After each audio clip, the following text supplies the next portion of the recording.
masyarakat menghindarkan diri dari menyebarkan hoax terkait dengan vaksinasi ini.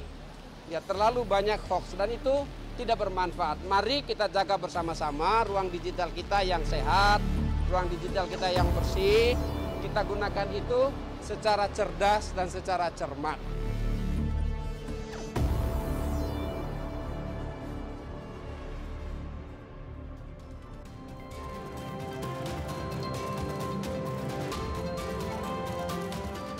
Selamat siang.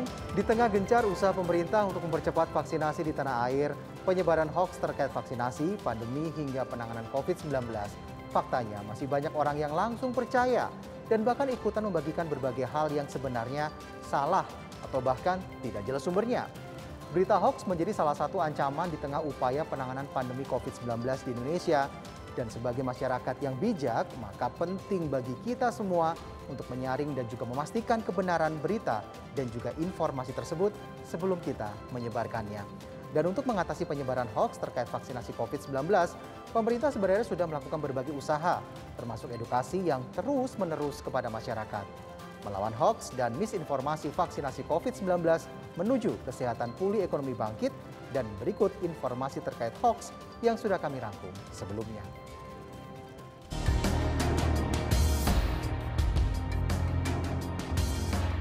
Vaksinasi COVID-19 sudah berjalan sejak awal tahun.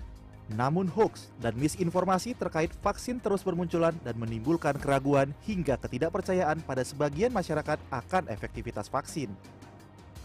Penyebaran hoax pun terjadi melalui berbagai media, seperti aplikasi pesan singkat, sosial media, bahkan kanal-kanal pemberitaan yang tidak resmi. Tak sedikit orang yang mendapatkan informasi salah langsung menyebarkannya tanpa memeriksa kebenaran berita dan informasi tersebut. Data dari Kominfo di awal Maret 2021 mencatat ada 646 hoax yang beredar di Indonesia terkait COVID-19.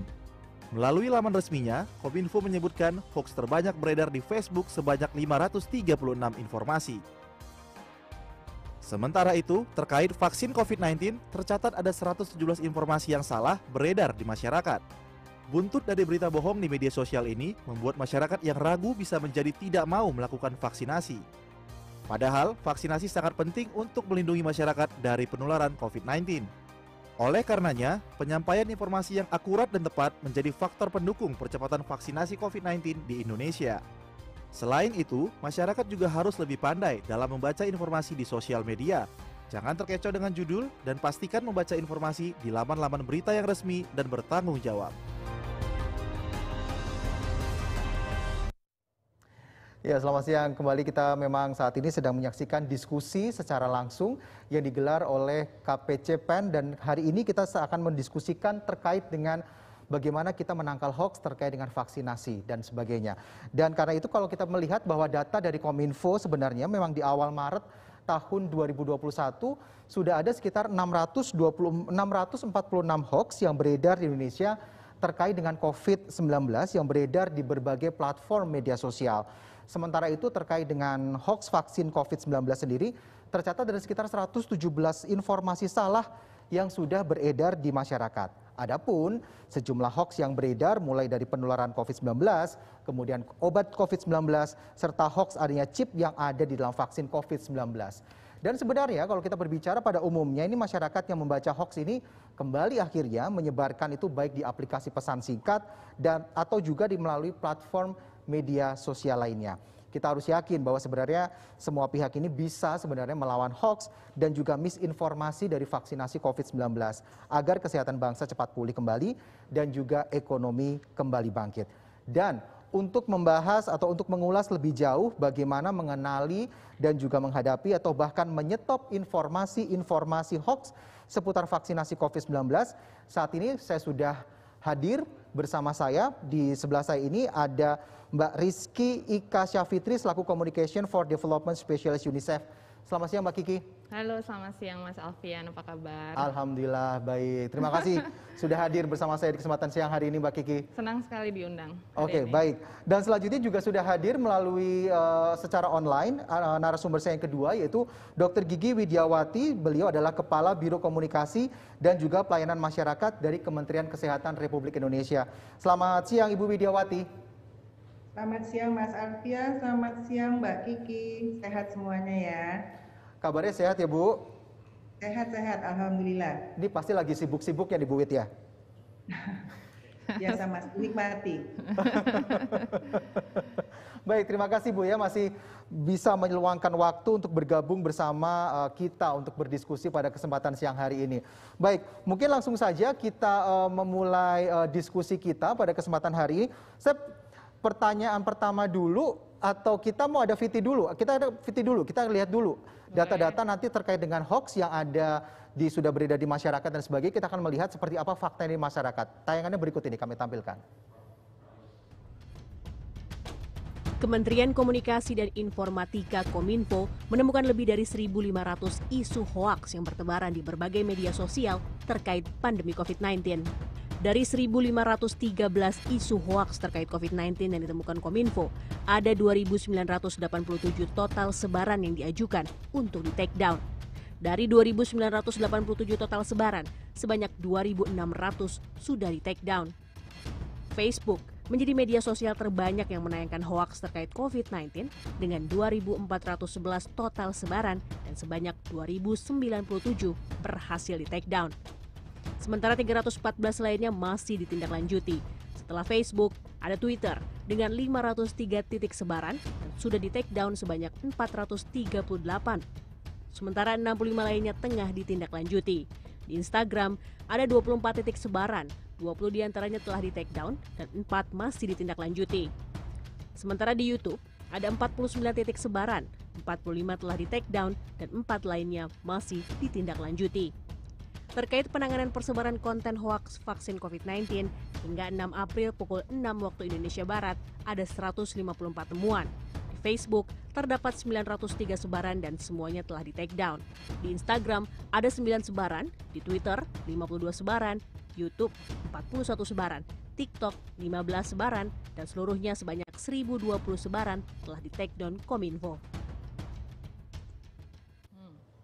Ya, kalau kita melihat data-data tadi ternyata masih banyak sekali hoax yang beredar di masyarakat ya terkait berbagai macam hal terkait dengan COVID-19.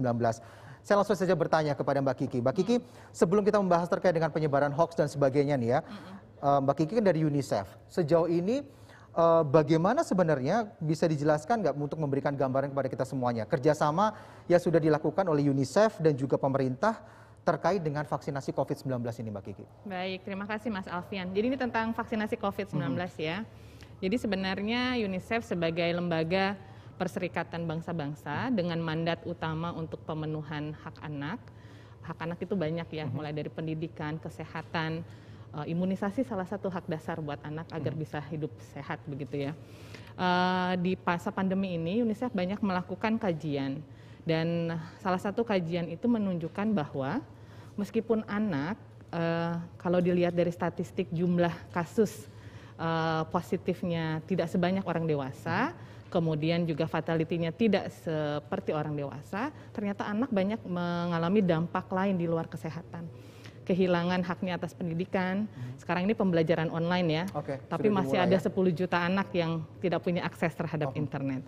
Kemudian anak yang tinggal bersama keluarga yang kehilangan mata pencahariannya, tentunya hidup dalam tekanan dan lebih rentan terhadap berbagai bentuk kekerasan. Kemudian kemiskinan dan lain sebagainya. Jadi itu kenapa UNICEF kemudian banyak bekerja bersama pemerintah.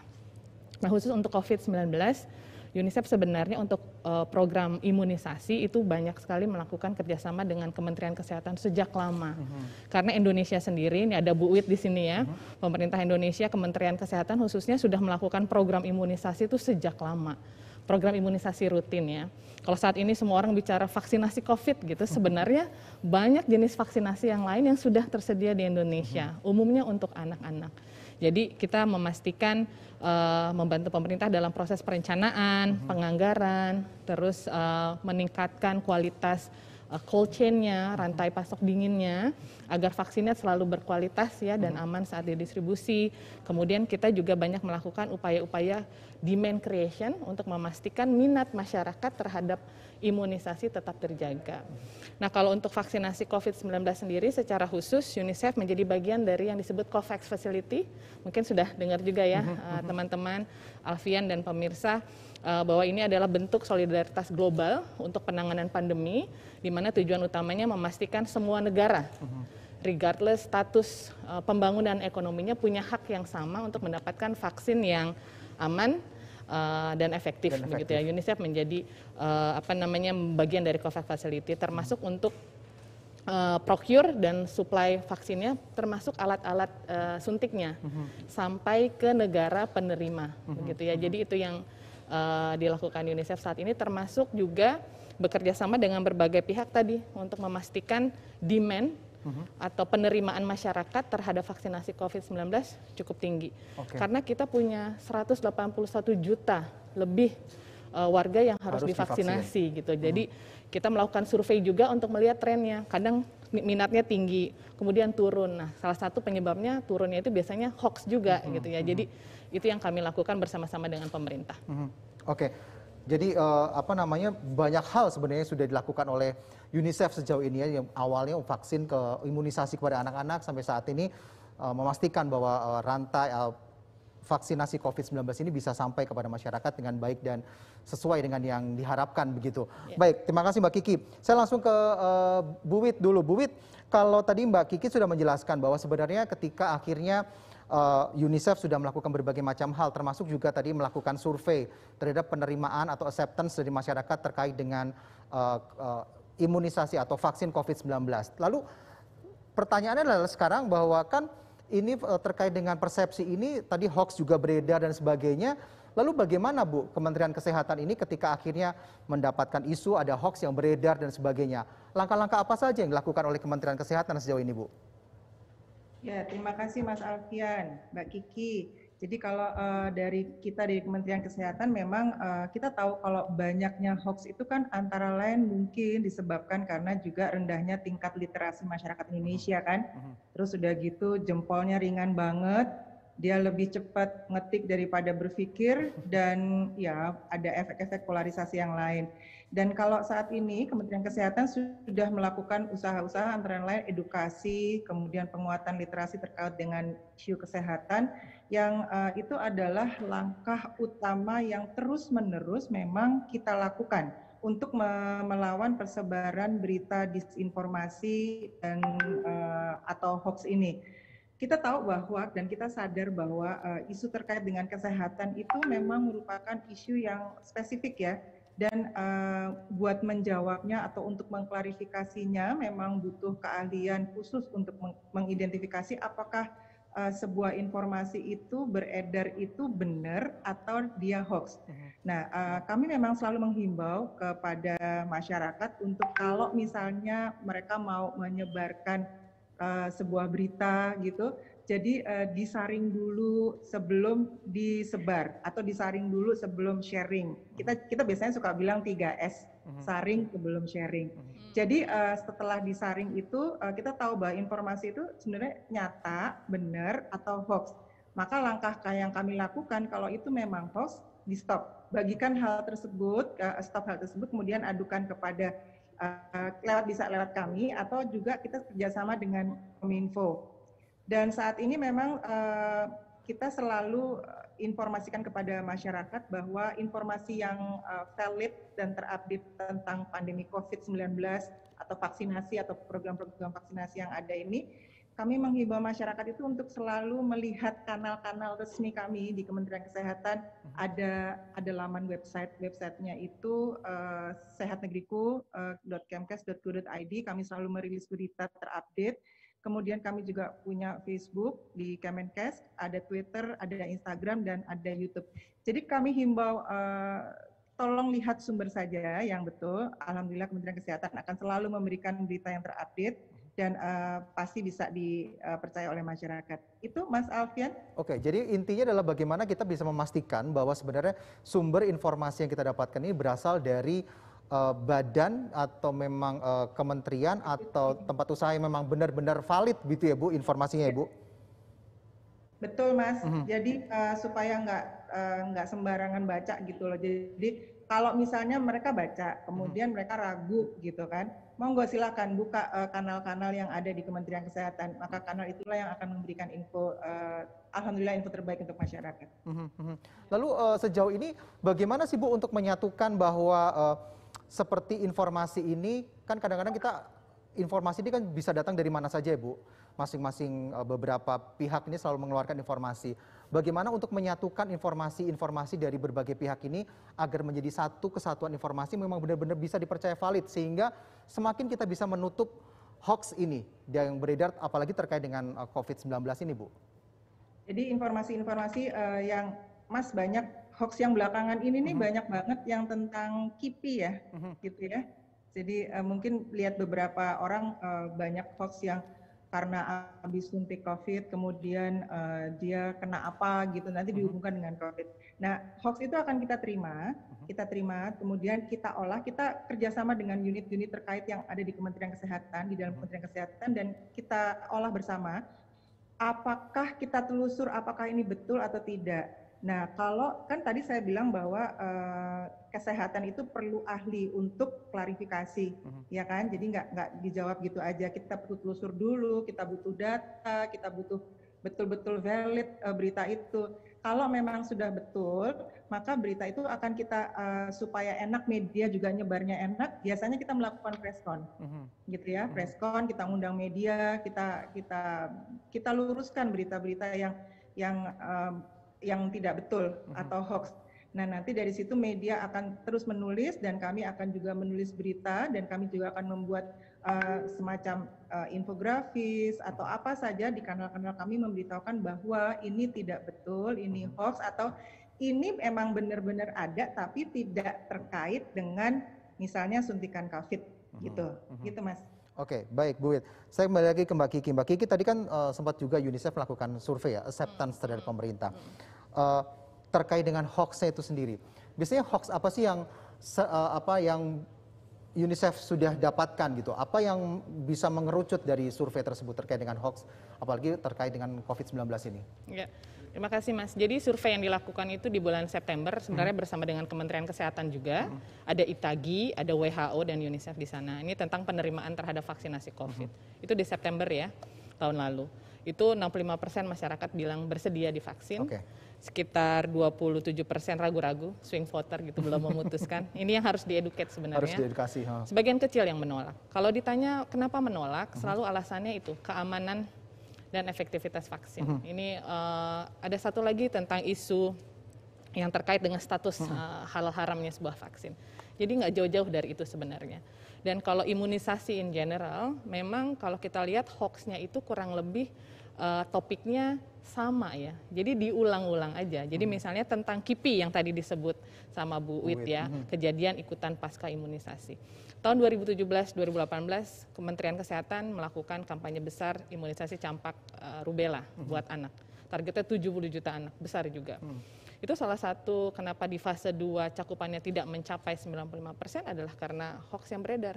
Sebuah media kemudian mengeluarkan sebuah pemberitaan anak lumpuh pasca imunisasi. Bayangkan berita itu muncul di mana-mana, masyarakat kemudian khawatir membawa anaknya untuk vaksinasi. Padahal Komda KIPI sendiri belum selesai melakukan investigasi. Karena untuk membuktikan suatu kejadian itu ada kaitannya dengan vaksinasi perlu dilakukan investigasi yang independen. Ada lembaganya khusus namanya Komda KIPI, betul. Jadi bayangkan media sudah mengambil kesimpulan seperti itu, padahal ternyata akhirnya hasilnya menunjukkan bahwa itu tidak ada kaitannya. Tapi damage-nya sudah terlanjur ya. Dan masalahnya dengan hoax begini Mas, itu kalau menyebar dalam waktu 24 jam, ini ada data ya yang menunjukkan, itu bisa sampai ke level 10 tingkatan dalam waktu 24 jam.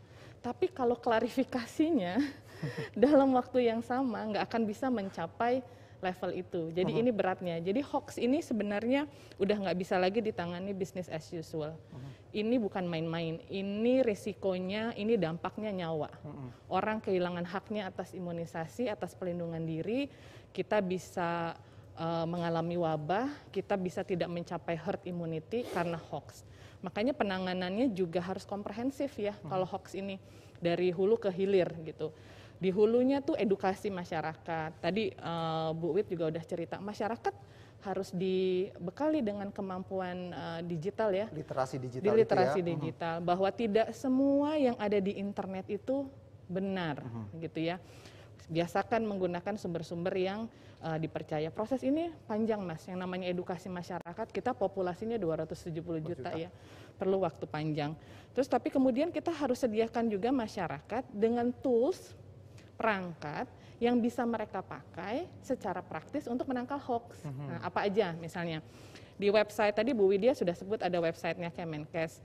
Sebenarnya untuk penanganan COVID, KPCPEN juga punya website bersama dengan gugus tugas dan Kemenkes. Namanya covid19.go.id. Saya ulangi ya, covid19.go.id. Di sana ada feature khusus yang kita buat untuk penanganan hoax. Di sebelah kanan kalau Bapak Ibu buka, ada tulisan hoax buster. Itu diklik aja, masukkan kata kunci. Tadi Mas Alfian sebut-sebut, oh kalau divaksin nanti dimasukin chip, gitu ya. Oh iya benar. Ketik aja di situ chip, nanti keluar pemberitaannya. Itu sudah diklarifikasi apakah itu benar atau salah itu.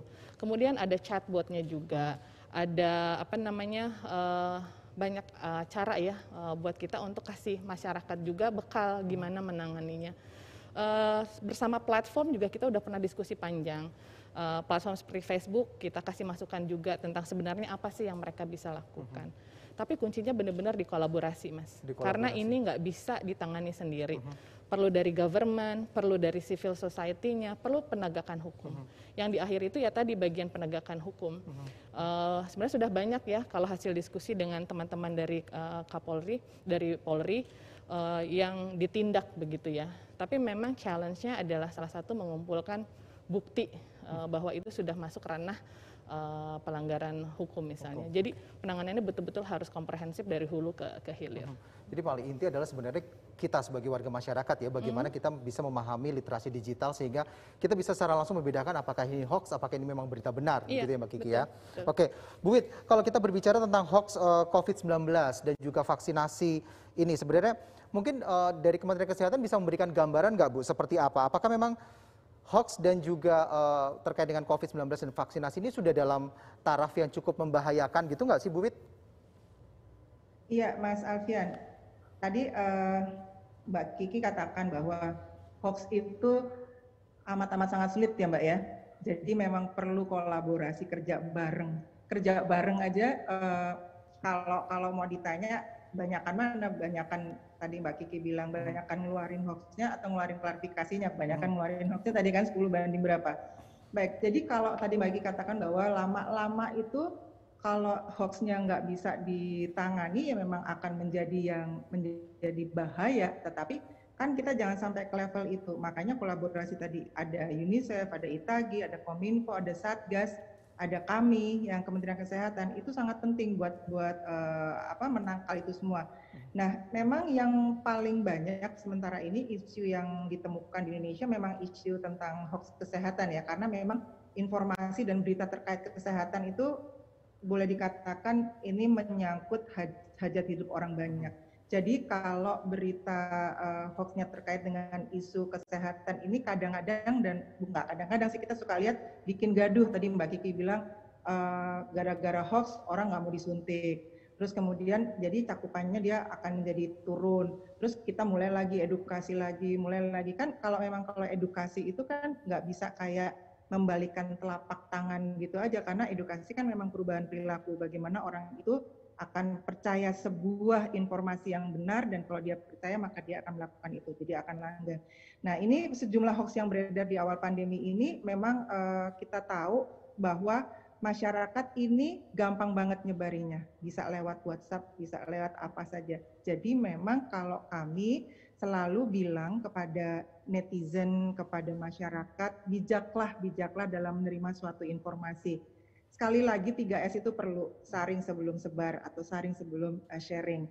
Berhubung informasi di dunia hoax di dunia kesehatan itu memang amat sangat, bacanya tuh kalau tanpa sadar kita bacanya tuh enak gitu. Jadi gini, contoh yang paling mudah saja, kalau misalnya kita buka WhatsApp grup teman-teman, terus buat kita perempuan itu kan gampang banget nih kalau ada obat kurus misalnya.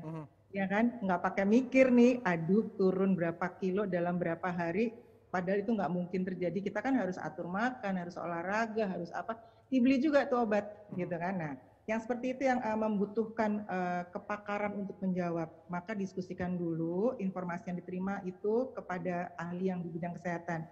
Dan stop untuk menyebarin informasi jika terbukti itu tidak benar. Jadi yang kami lakukan sama seperti Mbak Kiki, kita kolaborasi, kita mencoba untuk terus menangkal itu dan meluruskan ke jalan yang benar, serta menyetop untuk menyebarkan informasi yang jika itu terbukti tidak benar. Oke. Gitu Mas. Oke, Bu, kadang-kadang kan informasi hoax ini kan juga beredarnya kan sangat cepat ya Bu. Sementara kalau misalnya kementerian atau sebuah instansi sudah menerima itu bahwa itu adalah informasi hoax, kadang-kadang kan kita masih mengumpulkan data dulu, koordinasi dulu, memastikan ini benar atau salah, sehingga kan membutuhkan waktu lama, tapi hoax itu kan sudah beredar semakin luas dan semakin luas. Apakah mungkin nggak ada cara cepat lagi nih Bu dari Kementerian Kesehatan misalnya untuk lebih mempercepat lagi agar jangan sampai hoax ini semakin menyebar lebih luas lagi begitu misalnya?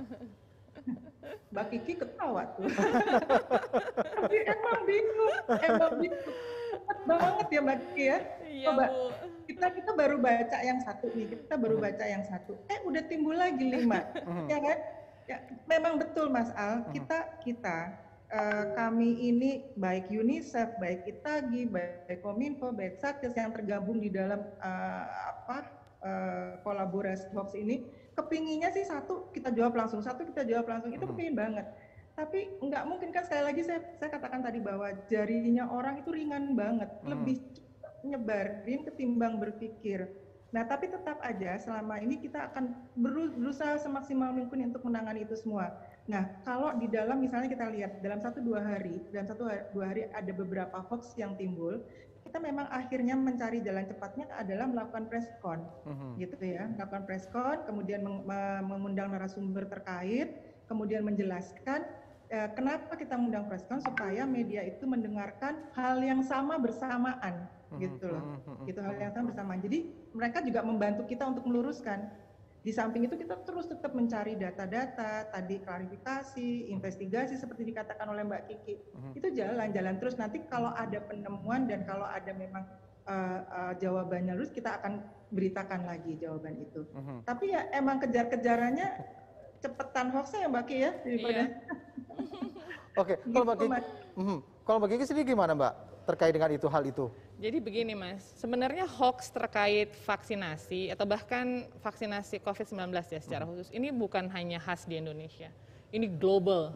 Bahkan WHO sendiri, Badan Kesehatan Dunia, itu menempatkan hoax atau misinformasi sebagai salah satu global threat, ancaman global untuk kesehatan, untuk public health gitu. Karena ini memang sudah serius. Jadi berbagai upaya penanganan hoax ini kemudian memang menjadi prioritas saat ini. Nah, di Indonesia sendiri seperti apa?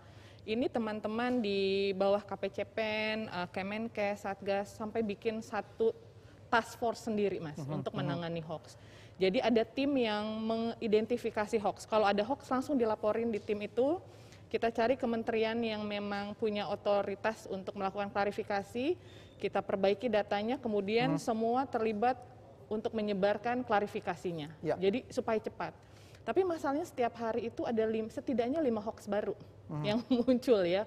Bayangkan, semudah itu buat orang untuk membuat hoax, sementara kita untuk klarifikasinya butuh proses panjang. Karena kita harus cek lagi regulasinya, panduannya sebenarnya bicaranya seperti apa. Karena kita mau memastikan informasi yang kita berikan itu akurat. Sampai kita membentuk task force. Dan di sana kolaborasinya luar biasa terus terangnya. Ada teman-teman dari Mavindo, ada teman-teman dari ICT Watch, ada banyak volunteer, ada dari Japelidi, dari banyak sekali. Siberkreasi juga ada di sana. Jadi ini memang harus dilakukan sama-sama, termasuk dengan platform sebenarnya ya, Facebook dan lain sebagainya. Itu yang harus dilakukan. Nah, sebenarnya kalau saya tertarik dengan pertanyaan Mas Alfian tadi, kalau setiap hari banyak hoaxnya, terus kita berkejar-kejaran, ada nggak sih strategi yang lain sebenarnya? Sebenarnya ada Mas. Ini lebih upayanya masuk ke preemptif kita nyebutnya, inokulatif. Jadi masyarakat disuntikin dulu dengan informasinya, Sehingga ketika mereka nanti terpapar oleh hoax, mereka udah tahu, mereka udah aware, oh ini nih. Jadi caranya gini, masyarakat diedukasi dulu, lagi-lagi tapi ini edukasi. Ya. Dikasih tahu bahwa nanti pada saat vaksinasi akan banyak orang, pihak yang akan mengirimkan informasi-informasi yang membuat Anda ragu untuk diimunisasi. Ya, itu bisa tentang KIPI, bisa tentang kandungan vaksinnya. Itu informasi yang disebarkan oleh orang-orang yang tidak ingin kita keluar dari pandemi ini, dari krisis ini. Jadi masyarakat dikasih tahu dulu foundation itu.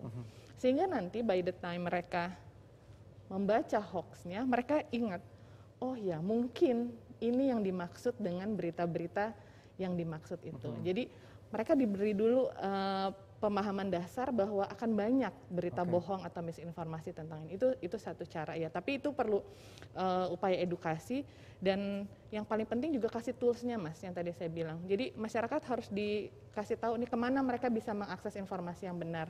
Tadi ada website Kemenkes, ada covid19.go.id, ada chatbotnya juga sebenarnya. Jadi orang bisa langsung tanya gitu di situ. ya. Nah, ada beberapa tips sederhana sebenarnya yang bisa diberikan kepada masyarakat agar lebih paham, bisa membedakan yang mana sih yang hoax, mana yang bukan. Kita tuh masyarakat yang juga masih senang dengan bad news, dalam arti bad news is good news gitu ya. Kalau beritanya bagus-bagus aja biasa. Tapi kalau ada yang jelek, wah ini apa nih gitu, sebarin. Nah, tipsnya sebenarnya gini, apapun yang nadanya, tone-nya, judulnya itu bombastis, didramatisir, mengajak Anda untuk menyebar-nyebar, kemudian websitenya nggak kredibel, nggak jelas, itu kemungkinan besar sudah pasti hoax. Jadi simpan saja. Kesalahan kita, seringkali kita nggak sadar, kita ikut menyebarkan hoax, kita dapat berita nih, terus saya ragu, saya tanya ke grup sebelah, ini ada berita, bener nggak ya? Nanti di grup itu sebar lagi ke grup berikutnya. Akhirnya sadar tidak sadar kita ikut menyebarkan berita itu.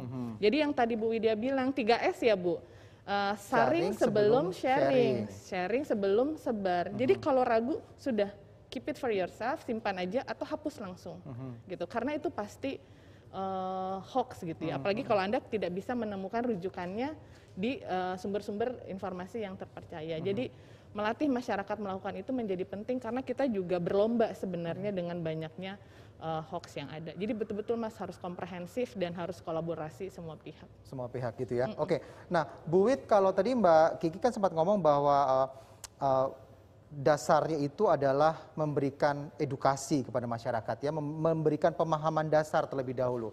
Tentu saja dalam hal ini kan kita wajib memberikan namanya sosialisasi. Program apapun harus kita sosialisasikan dengan baik kepada masyarakat dan sebagainya, sehingga mungkin hoax ini bisa segera ditangkal gitu ya, kalau pemahaman dasar atau edukasinya itu sudah benar. Sejauh ini bentuk atau langkah-langkah yang sudah dilakukan oleh Kemenkes sendiri seperti apa Bu untuk memberikan pemahaman dasar kepada masyarakat ini, bahwa untuk semakin memastikan bahwa masyarakat harus pintar bahwa ini adalah hoax, ini bisa membedakan ini hoax, ini benar dan sebagainya itu Bu. Edukasinya seperti apa Bu? Iya, jadi nambahin Mbak Kiki tadi ya Mas Al ya. Tadi Mbak Kiki mengatakan bahwa kalau hoax itu sebetulnya agak gampang dilihatnya. Misalnya viralkan, terus sebarkan gitu. Tapi kan kita sering lihat nih kalau kita dapat WhatsApp-an, kalau kita mungkin udah tahu ya Mbak Ki ya, bentuknya hoax seperti apa kan. Dia tuh gaya tulisnya heboh gitu kan, gaya tulisnya heboh, berantakan, yang pasti dia pakai huruf kapital, terus di bold pakai tanda seru, ya kan? Ya Mbak ya, Mbak Kiki ya, di bold pakai tanda seru tuh ya, pakai huruf kapital, terus udah gitu sumber informasinya nggak jelas, bukan dari website resmi pemerintah atau kolaborasi pemerintah, atau nggak ketahuan dari media yang kredibel, penulis dan narasumbernya juga nggak jelas, pokoknya asal nulis aja. Terus yang paling penting tadi yang dikatakan oleh Mbak Kiki, kalimatnya ajakan tuh, sebarkan, viralkan, jangan berhenti di Anda loh, harus diterusin loh, gitu loh. Nah, ya kan gitu kan?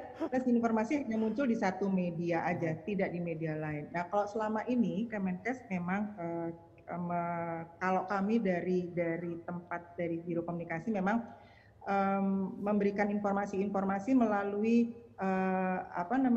kanal-kanal kami.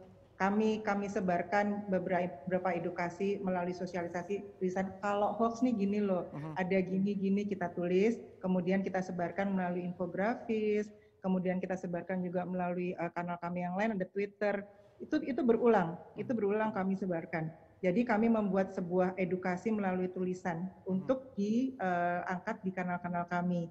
Terus kemudian juga ke komunitas-komunitas bahwa nih kalau hoax nih begini, edukasi itu yang kami berikan. Juga kepada teman-teman yang lain, kami berikan pelatihan-pelatihan kalau hoax itu gimana, cara menangkalnya, terus kemudian telusurnya gimana.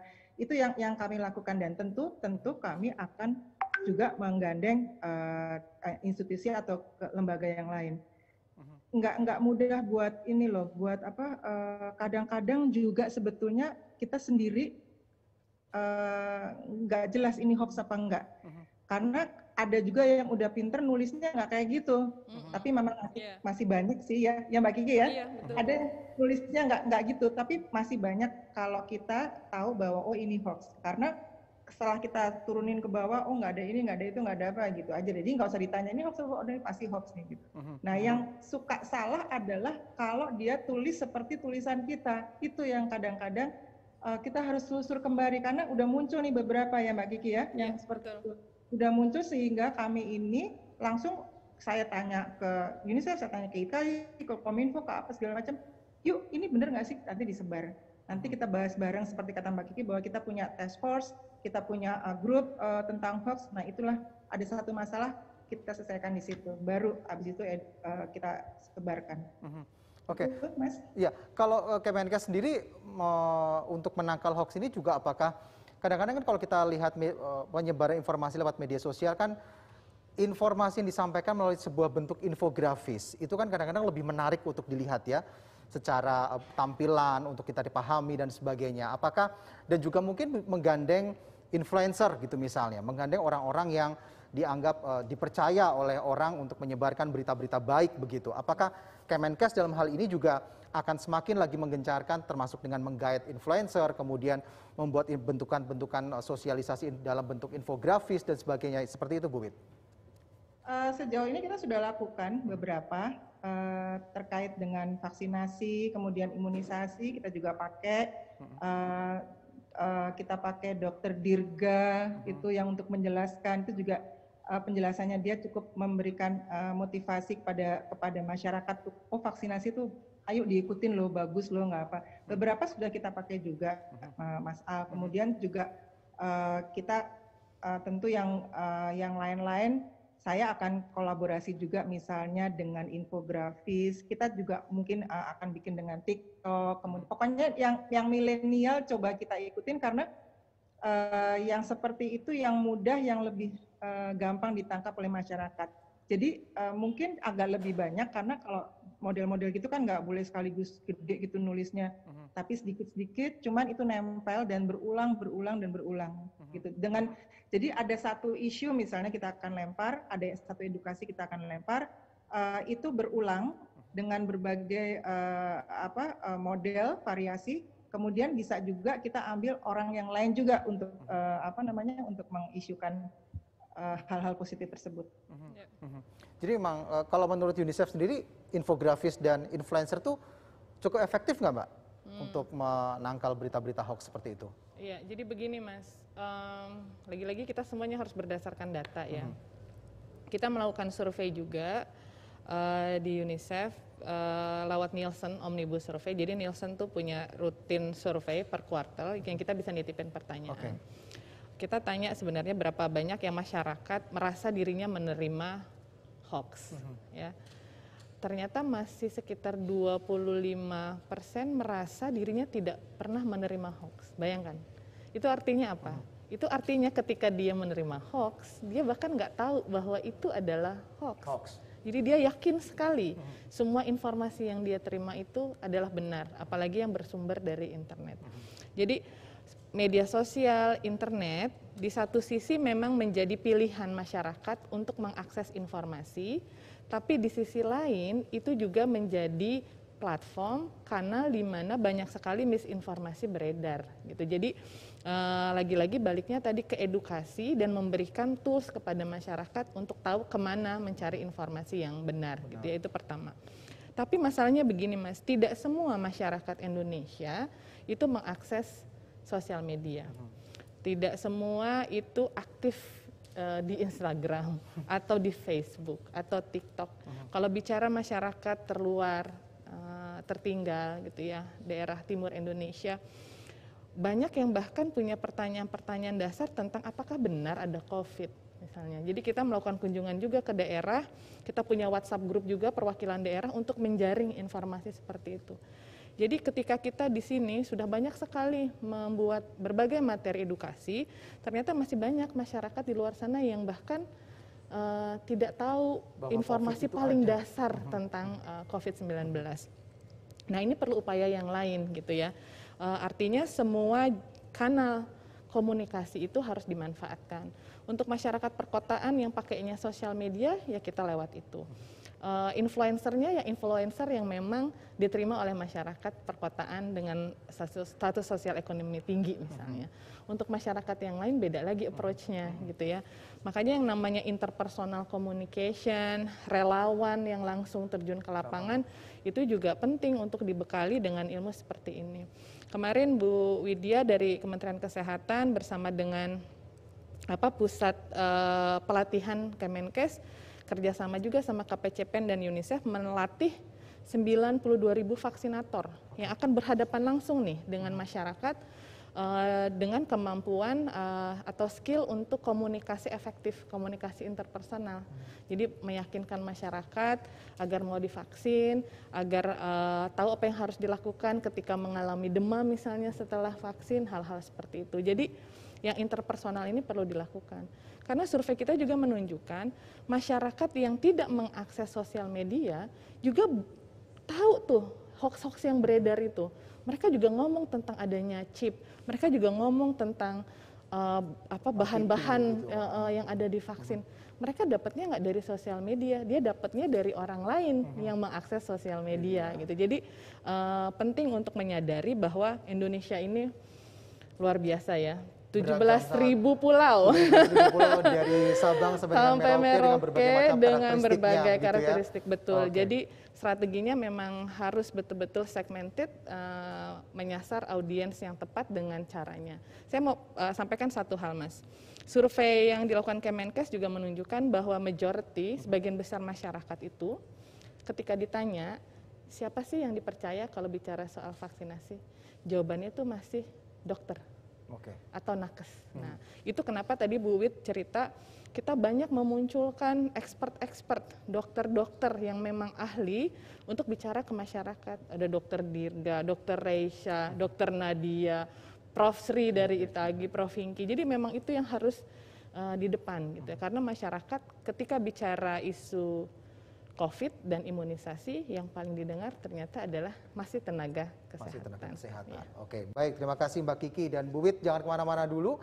Kita akan kembali lagi usai jeda berikut ini. Tetaplah bersama kami.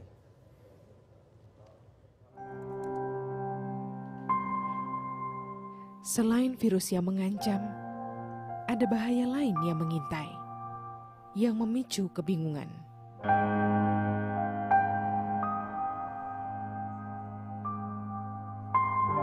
Menghapus rasa percaya,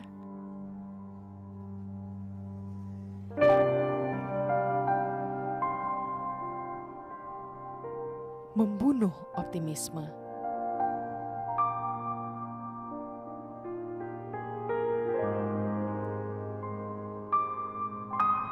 Membangun rasa curiga.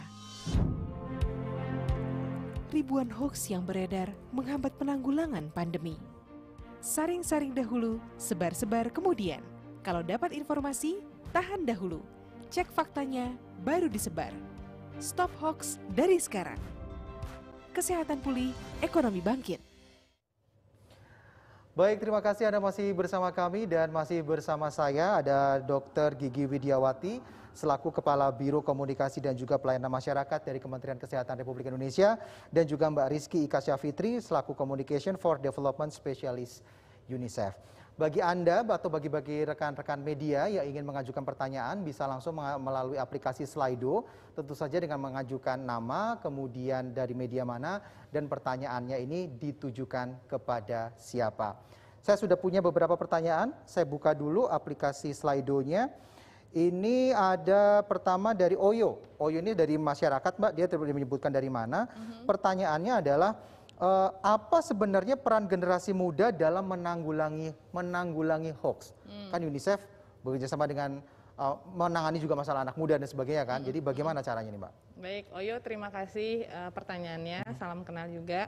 Senang sekali pertanyaannya tentang generasi muda ya.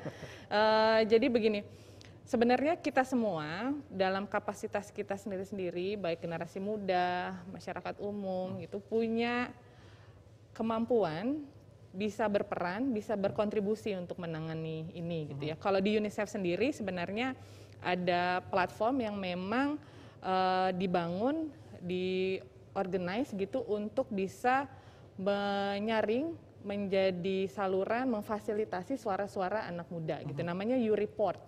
Ya, ada websitenya juga. Jadi teman-teman remaja, anak muda yang mau bergabung ke YouReport silahkan bisa kunjungi websitenya di UNICEF dan ada website YouReportnya juga. Jadi di sana teman-teman bisa sampaikan aspirasinya, bisa sampaikan ide-idenya. Kadang-kadang kalau dari anak muda, untuk anak muda lebih paham ya bahasanya, stylenya gitu ya. Mungkin edukasinya mungkin lewat lagu, Mbak, lewat TikTok yang pakai gerakan gitu ya. Mungkin orang lebih bisa ingat gitu ya. Kalau komunikasi kan ilmunya, nih ada Mbak Pinta di sini. Katanya harus subtle gitu ya. Orang belajar tanpa merasa digurui, orang belajar tanpa merasa diajari gitu ya. Nah, anak-anak muda biasanya pendekatannya harusnya seperti itu gitu ya. Nah, apa perannya anak muda ini? Aktif sekali kebetulan di sosial media. Tadi ikut sebarkan informasi yang benar. Pastikan Anda mengakses informasi di sumber-sumber yang bisa dipercaya. Pastikan Anda punya itu dan tahu itu. Misalnya covid19.go.id. Saya ulang-ulang ini, Mas, karena apa? Di penanganan COVID ini, website ini kapal induknya. Dari website ini berbagai informasi itu diamplifikasi ke sosial media, ada SMS blast-nya juga loh. Ini kontribusi dari banyak teman-teman telco provider ya, ada Telkomsel, ada Indosat, ada Excel, macam-macam di sana. Itu diamplifikasi ke berbagai kanal. Terus di situ juga udah banyak feature yang memudahkan orang untuk mencari informasi. Kalau mau hoax, ada feature Hoaxbuster. Mau cari vaksinasi, ada satu dedicated section tentang vaksinasi. Jadi semuanya ada di sana. Terus yang kedua, biasanya anak muda di rumah nih bisa bantu untuk educate orang tua yang di rumahnya. Jadi banyak juga yang temuan yang menunjukkan berbagai hoax ini disebarkan oleh usia tertentu yang memang literasi digitalnya tidak sebaik anak-anak muda. Jadi kalau punya orang tua yang suka nyebar-nyebarin berita di WhatsApp group, nah anak-anaknya ini punya peran untuk mengedukasi. Jadi kalau kita semua bisa edukasi orang tua kita sendiri, lumayan ya, banyak nanti yang bisa diedukasi. Dikasih tahu tadi tanpa harus menggurui, mah, pah gitu, kalau mau tahu informasi yang benar ini ada websitenya. Kalau mau ngecek ini ada chatbotnya. Kalau mau baca berita ini sumbernya gitu. Jadi edukasilah orang-orang di sekeliling kita gitu ya, yang memang dekat dan bisa kita akses. Jadi nggak perlulah yang buat rencana yang luar biasa begitu muluk-muluk. Lakukan di lingkungan Anda sendiri gitu. Dan kalau semua orang melakukan itu, saya yakin itu akan kontribusi besar untuk penanganan hoax ya. Tadi salah satunya yang anak-anak muda bisa lakukan upaya preemptif tadi. Bisa jelaskan tuh ke orang tuanya, ke teman-temannya bahwa akan banyak sekali berita yang tidak benar yang beredar tentang vaksinasi COVID-19. Itu diedarkan oleh orang-orang yang tidak bertanggung jawab, yang ingin kita tidak keluar dari krisis ini.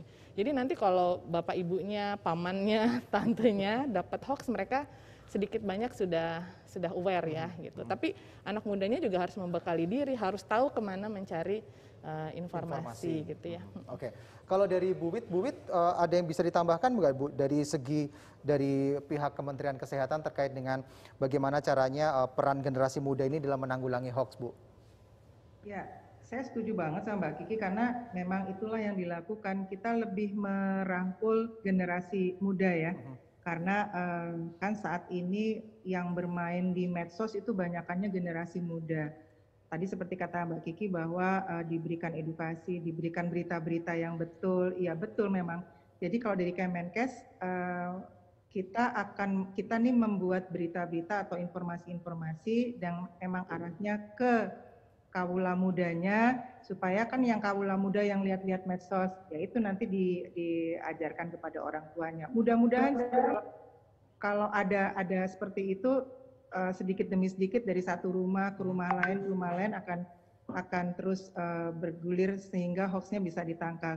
Cuman memang tidak mudah untuk melakukan itu, edukasi terus-menerus itu yang memang harus terus dilakukan, dan sasaran tembaknya tadi seperti kata Mbak Kiki, kita juga ngelihat kebutuhan yang mana setelah kita lewati penyaringan data, terus modelnya kayak gimana. Karena kita kalau mau nyebar kayak gitu juga mesti lihat diterima nggak sama mereka bentuknya. Apakah bentuknya misalnya kalau kan ada waktu itu beberapa kita kasih kartun atau kita kasih video pendek atau apa. Itu juga hasil dari survei. Yang mana yang bisa nyangkut di anak muda. Nah nanti untuk disebarkan pada keluarganya. Itu. Oke, baik, terima kasih Bu Wit. Ini selanjutnya masuk dari aplikasi Slido juga, dari Dio Bu, dari CNN Indonesia. Ini pertanyaan kepada Bu Wit, apa pengaruh sosial ekonomi dalam penerimaan vaksin COVID-19 nih Bu? Sosial ekonomi kalau diarahkan dengan edukasi, memang mungkin ada satu yang harus kita edukasi lebih dalam kepada teman-teman yang ada di sosial menengah ke bawah mungkin ya. Kita harus edukasi melalui tokoh agama, kemudian apa gitu, supaya mereka tahu bahwa vaksinasi dan COVID-19 itu sangat berhubungan. Vaksinasi itu untuk membantu mereka meringankan gejala-gejala. Jadi vaksin itu bukan untuk gini. Kan orang kalau pikirannya divaksin terus kemudian udah pasti semuanya akan sembuh. Enggak, vaksin itu hanya mengurangi kalau misalnya kena tidak parah. Jadi kalau misalnya kita sudah divaksin, kita akan bisa beraktivitas, tetapi tetap dengan 3M, dan aktivitas itu juga misalnya dia bergerak di perekonomian atau gimana, misalnya dia jualan atau dia apa, maka itu akan bisa nanti dia akan bisa beraktivitas kembali. Tetap prokes 3M atau 5M saat ini itu harus dilaksanakan. Mempengaruhi betul iya, karena kalau kita enggak vaksin, maka ya pandeminya nggak akan hilang-hilang. Kalau pandeminya hilang, maka ekonominya akan bergerak maju lagi, dan maju lagi. Itu Mas Al. Oke, baik. Terima kasih Bu Wit. Itu tadi 2 pertanyaan dari rekan-rekan media yang sudah masuk melalui aplikasi Slido. Dan yang jelas jangan kemana-mana, kita akan jeda terlebih dahulu. Pastikan Anda tetap bersama kami. Selain virus yang mengancam, ada bahaya lain yang mengintai, yang memicu kebingungan, membunuh optimisme, membangun rasa curiga. Ribuan hoaks yang beredar menghambat penanggulangan pandemi. Saring-saring dahulu, sebar-sebar kemudian. Stop hoaks dari sekarang. Kesehatan pulih, ekonomi bangkit. Baik, terima kasih Anda masih bersama kami, dan kini saatnya sudah masuk di bagian akhir dari diskusi kita pada kesempatan siang hari ini. Mungkin sebelum kita closing, saya minta ada closing statement terlebih dahulu dari Mbak Kiki dan juga dari Bu Wit. Saya ke Bu Wit terlebih dahulu deh, Bu Wit. Bu Wit, ada closing statement yang bisa disampaikan di akhir penghujung diskusi kita hari ini, Bu. Baik, terima kasih Mas Al.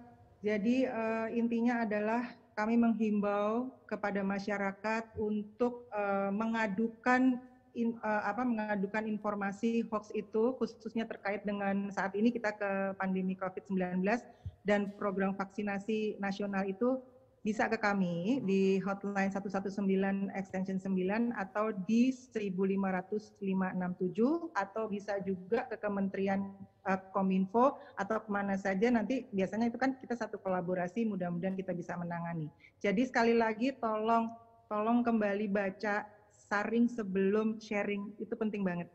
Itu Mas. Oke, baik, terima kasih Bu Wit. Jadi intinya adalah saring before sharing gitu, atau saring sebelum sharing gitu, kita sebarkan. Kalau dari Mbak Kiki, closing statementnya Mbak Kiki yang bisa disampaikan kepada kita semuanya. Baik, terima kasih Mas Alfian. Jadi pertama saya mau mengingatkan bahwa pandemi ini itu dampaknya kita alami semua. Kita, saya, Anda semua di rumah. Sampai hari ini data menunjukkan sudah lebih dari 40.000 orang meninggal dunia di Indonesia. Dan itu bukan sekedar angka, bukan sekedar statistik. Itu adalah keluarga kita, mungkin ayah ibu kita, anak-anak kita, para dokter, perawat yang bekerja merawat orang-orang sakit. Jadi saya mau mengingatkan kembali bahwa banyak orang kehilangan pekerjaan, banyak usaha tutup, banyak orang jatuh miskin, banyak orang mengalami kesulitan, banyak anak-anak sampai kurang gizi di masa pandemi ini. Jadi ini kita rasakan semua. Dan cuma kita kemudian yang bisa merubah situasi ini. Kita tuh artinya kita semua sama-sama gitu ya. Nggak bisa satu dua pihak bekerja yang lain tidak melakukan. Semua dari kita punya kemampuan untuk berkontribusi dalam kapasitasnya masing-masing. Kalau Anda media, beritakanlah berita yang benar, yang berimbang, yang akurat. Tadi kalau Anda remaja, edukasilah orang tua Anda. Kalau Anda petugas kesehatan, yakinkan terus masyarakat. Kalau Anda masyarakat umum, tadi kalau dapat berita yang Anda tidak yakin kebenarannya, tidak perlu disebar-sebar. Tahan, edukasi diri Anda, cari informasi di sumber yang benar. Karena kalau kita semua melakukan itu, kalau kita semua nanti akhirnya bisa divaksinasi 181 juta itu, kita patuh protokol kesehatan, kita kemudian bisa keluar dari krisis ini. Gitu, sama-sama lagi-lagi. Dan saya yakin sekali Indonesia bareng-bareng kita pasti bisa. Gitu. Oke, bareng-bareng kita pasti bisa. Baik, terima kasih Mbak Rizky Ika Syafitri, Communication for Development Specialist dari UNICEF, dan juga Ibu Dr. Gigi Widiawati, MKM, selaku Kepala Biro Komunikasi dan juga Pelayanan Masyarakat Kementerian Kesehatan Republik Indonesia, sudah bergabung bersama kami dan juga sudah sharing semuanya. Yang pasti bahwa semua pihak ini saat ini perlu bekerja sama untuk mendukung upaya penanganan kesehatan dan juga pemulihan ekonomi yang saat ini sedang dilakukan, termasuk dengan cara melawan hoax dan juga misinformasi vaksinasi COVID-19. Jangan langsung percaya dan menyebar informasi yang tidak jelas sumbernya. Saya ucapkan terima kasih sekali lagi pada narasumber yang sudah bersedia memberikan pemikirannya, menyumbangkan pemikiran dan sebagainya. Ya, yang jelas bahwa peran kita sebagai warga masyarakat harus kita yakin bahwa sharing before sharing. Dan terakhir juga tetap disiplin dalam protokol kesehatan, bergotong royong, menjaga diri, menjaga sesama, dan juga menjaga Indonesia dengan 3M, yaitu menjaga jarak, memakai masker dengan benar, dan juga jangan lupa mencuci tangan dengan menggunakan sabun di air yang mengalir. Akhirnya saya Alfian Raharjo undur diri, selamat siang dan sampai jumpa.